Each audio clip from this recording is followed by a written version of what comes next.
Hello friends, welcome to my channel study blog with Shivendra. देखिए, आज हम लोग को चैप्टर 8 पढ़ना है टीपीए में। चैप्टर 8 क्या प्रावधान करता है? अनयोज्य दावे के संबंध में प्रावधान करता है। बट सेक्शन जो चैप्टर 8 में दिए गए हैं, सेक्शन 130 से लेकर 137 तक चैप्टर 8 में प्रावधान किए गए हैं। इस चैप्टर को पढ़ने से पहले हमें यह जानना जरूरी होगा कि अनयोज्य दावा क्या है।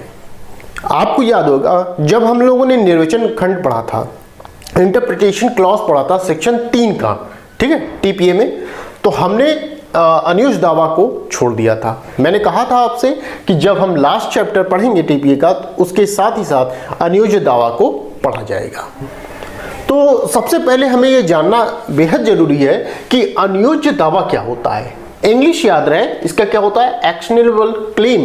तो आज मैं जो बता रहा हूं एकदम सिंपल वे में बताऊंगा, जो कि कभी आपको भूलेगा नहीं कि अनयोज्य दावा है क्या। समझिए अनयोज्य दावा क्या है।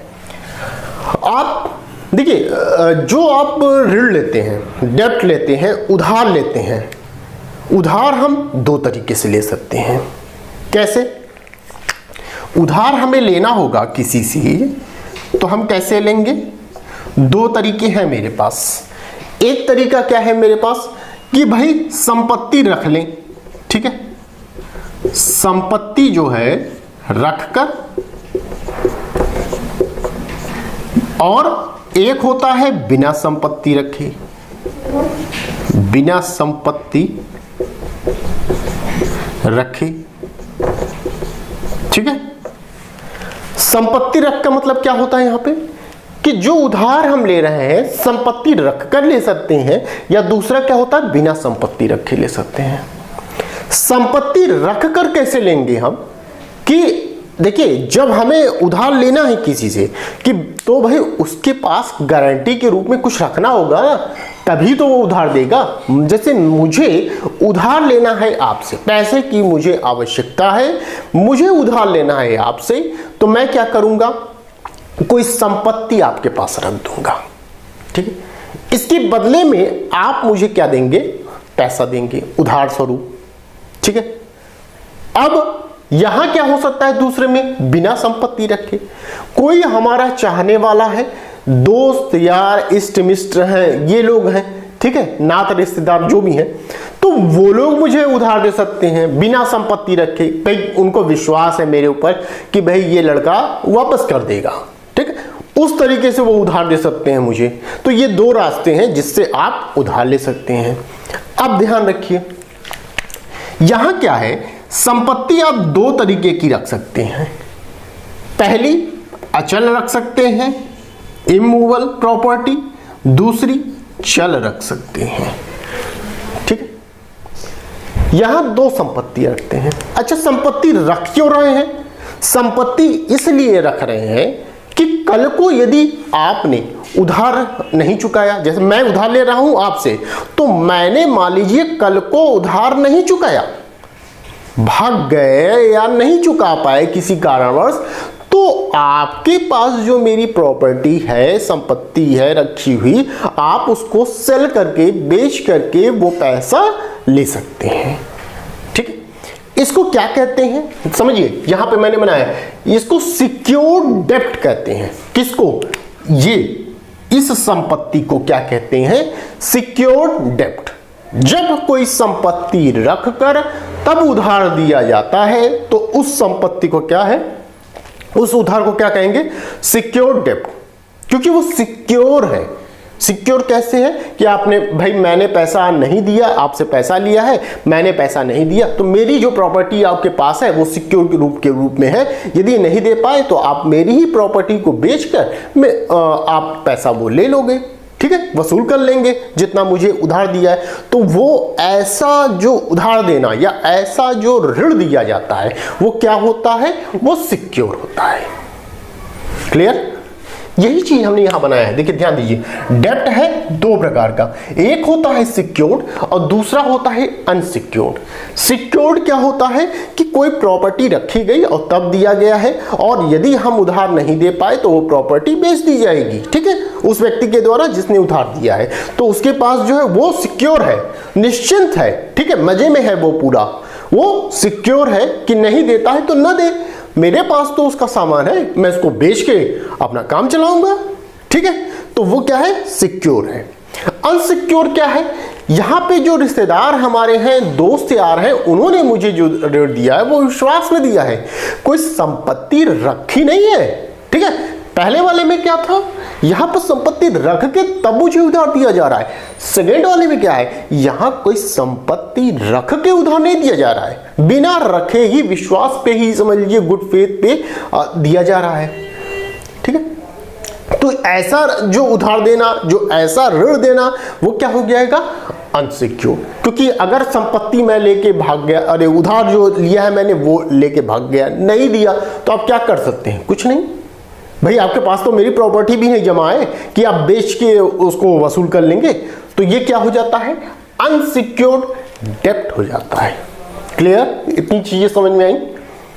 आगे चलिए, अब देखिए, जो संपत्ति रखी जा रही है, जिससे उधार लेना है, जिसके पास, दो प्रकार की हम संपत्ति रख सकते हैं, एक तो अचल संपत्ति हम रख सकते हैं और दूसरी चल संपत्ति। एक इमूवेबल प्रॉपर्टी रख सकते हैं और दूसरी मूवेबल प्रॉपर्टी रख सकते हैं, ठीक है। यदि हम इमूवेबल प्रॉपर्टी रखते हैं, जैसे जमीन रख दें, मकान रख दें और उस पर हम पैसा लें, तो वो क्या कहलाएगा, बंधक कहलाएगा। हम कोई चल संपत्ति रख दें, बाइक रख दें, ठीक है, लैपटॉप रख दें, मोबाइल रख दें, तो वो क्या कहलाएगा, गिरवी कहलाएगा, ठीक है। अचल संपत्ति रखा, पैसा लिया, तो वो क्या होगा, बंधक होगा। चल संपत्ति रख के पैसा लिया तो क्या होगा, गिरवी होगा। क्लियर, तो यही हमने लिखा, सिक्योर्ड में दो प्रकार की, बंधक, गिरवी। अचल संपत्ति को रखा गया तो बंधक, चल संपत्ति रखा गया तो गिरवी, ठीक है। तो कुल मिला के आप ध्यान दीजिएगा कि सिक्योर्ड डेब्ट जब भी होगा, सिक्योर्ड डेब्ट जब भी दिया जाएगा, कुछ न कुछ रखवा कर तभी दिया जाएगा। क्लियर, अनसिक्योर्ड डेब्ट जब दिया जाएगा तो वहां कुछ रखवाया नहीं जाता, वैसे ही आपको दे दिया जाता है, जो ऋण दिया जाता है, जो उधार दिया जाता है, ठीक है। और जब आपने मुझे उधार दे दिया, अब ध्यान से समझिए यहां पर, जब आपने मुझे उधार दे दिया और समय सीमा बीत गई, मान लीजिए मैंने कहा था 2 महीने बाद भैया आपको मैं लौटा दूंगा वो पैसा, आप मुझे दे दीजिए। आपने मुझे पैसा दिया बिना कुछ रखवाए, बिना कोई संपत्ति रखवाए मेरी, ठीक है, विश्वास पे ही दे दिया। अब मैं नहीं लौटा रहा, 2 महीने बीत गए, 3 महीने बीत गए, नहीं लौटा रहा हूं, तो इस स्थिति में आप दावा करते हैं कि भाई, मेरे ऊपर दावा करते हैं कि मेरा जो पैसा है वापस करो। और उस दावे के लिए जब आप न्यायालय में वाद दाखिल करते हैं तो उसे हम क्या कहते हैं, उसी दावा को, ये जो अनसिक्योर्ड डेब्ट है, उसको प्राप्त करने के लिए जब हम न्यायालय में वाद दाखिल करते हैं तो उसी को कहते हैं अनुयोज्य दावा। क्लियर, बात समझ में आई।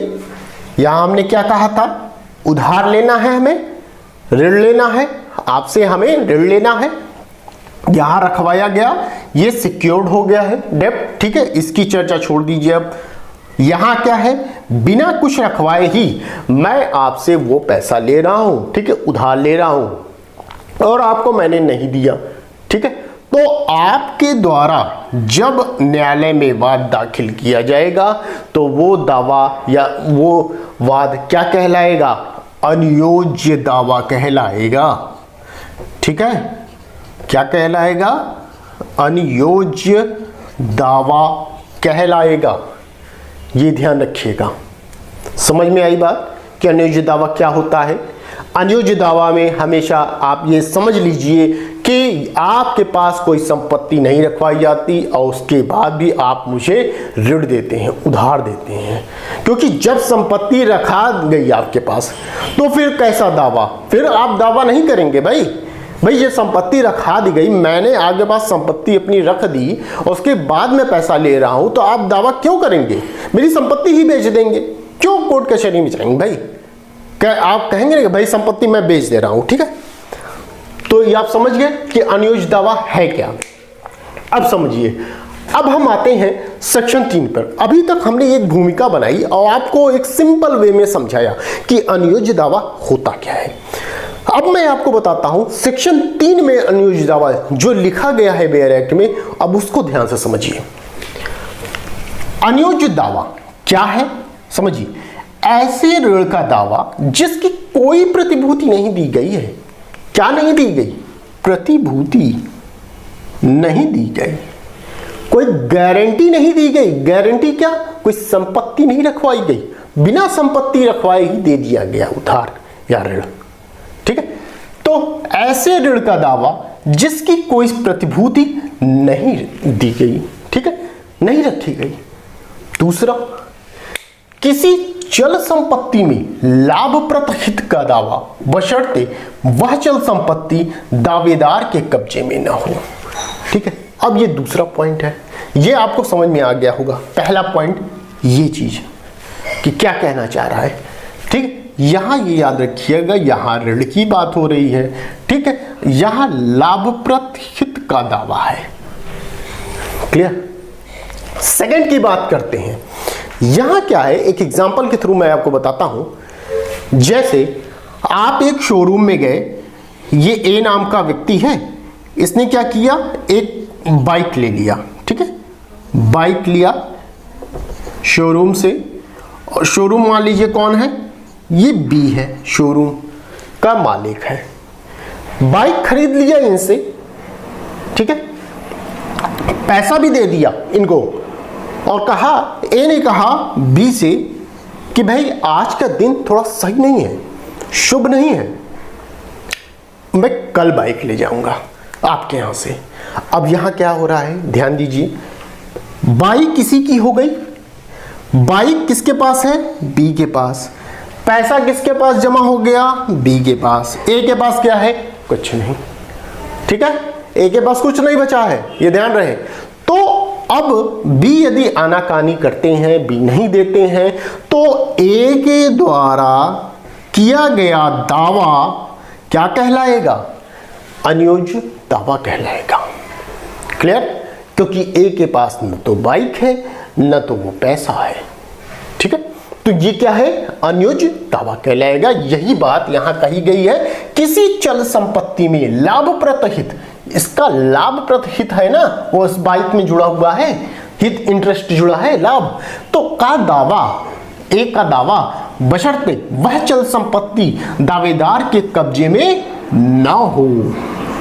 इनके कब्जे में वो संपत्ति नहीं है, किसके कब्जे में है, इसके कब्जे में है, बी के, जो उस शोरूम का मालिक था उसके कब्जे में है, ठीक है?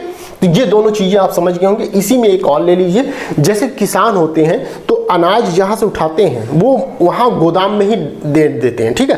पैसा आपका पेमेंट कर देते हैं और अनाज जब लेते हैं तो ले नहीं आते, गोदाम में ही छोड़ देते हैं। तो किसानों का जो दावा होगा वहां पर क्या होगा, वो अनियोज्य दावा है। क्यों? क्योंकि उन्होंने पैसे पेमेंट कर दिया है, उनके पास वो संपत्ति नहीं आई है, वो अनाज भी नहीं आया है, तो इसलिए वह दावा अपनी प्रॉपर्टी पर कर सकते हैं, उस संपत्ति पर, उस अनाज पर वो दावा कर सकते हैं, उस अनाज के लिए दावा कर सकते हैं, ठीक है? तो ऐसे दावे को हम अनियोज्य दावा कहते हैं। क्लियर? इतनी चीजें। तो यही कुल मिला के सेक्शन 3 में पूरा डेफिनेशन दिया गया है, इसी को बस आप पढ़ लीजिए और हमें लगता है कि ये आपका अनियोज्य दावा जो है वो एकदम क्लियर हो गया होगा कि अनियोज्य दावा होता क्या है।